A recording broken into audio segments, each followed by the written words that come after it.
കേരളത്തെ കേന്ദ്രം അവഗണിക്കുന്നുവെന്നാരോപിച്ച് ഡൽഹിയിൽ മുഖ്യമന്ത്രിയും മന്ത്രിമാരും ജനപ്രതിനിധികളും നടത്തിയ സമരത്തിന് ഐക്യദാർഢ്യവുമായി ഇടുക്കി അടിമാലിയിൽ LDF പ്രവർത്തകർ ജനകീയ സദസ്സ് സംഘടിപ്പിച്ചു. CPIM ജില്ലാ സെക്രട്ടറി CV വർഗീസ് ജനകീയ സദസ്സ് ഉദ്ഘാടനം ചെയ്തു. കേരളത്തെ കേന്ദ്രം അവഗണിക്കുന്നുവെന്നാരോപിച്ച് ഡൽഹി ജന്തർ മന്ദിറിൽ മുഖ്യമന്ത്രിയും മന്ത്രിമാരും ജനപ്രതിനിധികളും നടത്തിയ സമരത്തിന് ഐക്യദാർഢ്യവുമായി സംസ്ഥാനത്തുടനീളം നടന്ന പ്രതിഷേധത്തിന്റെ ഭാഗമായിട്ടായിരുന്നു അടിമാലിയിലും LDF പ്രവർത്തകർ ജനകീയ സദസ്സ് സംഘടിപ്പിച്ചത്.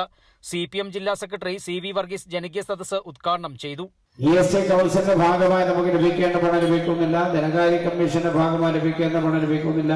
കോൺഗ്രസ് നേതാക്കന്മാർ ഇപ്പോൾ പ്രസംഗിക്കുന്നില്ലേ, അധ്യാപകർ താലി പണയം വെച്ച് ഭക്ഷണം കൊടുക്കേണ്ടി വന്ന അധ്യാപകന്റെ കഥ എഴുതുന്ന മാധ്യമങ്ങളില്ലേ.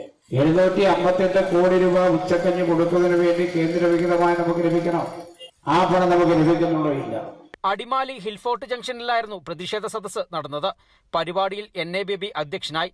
LDF നേതാക്കളായ KM Shaji, M Kamaruddin, CA Elias, TM Shareef, TK Sudesh Kumar തുടങ്ങിയവർ സംസാരിച്ചു. Kerala Vision News, Idukki.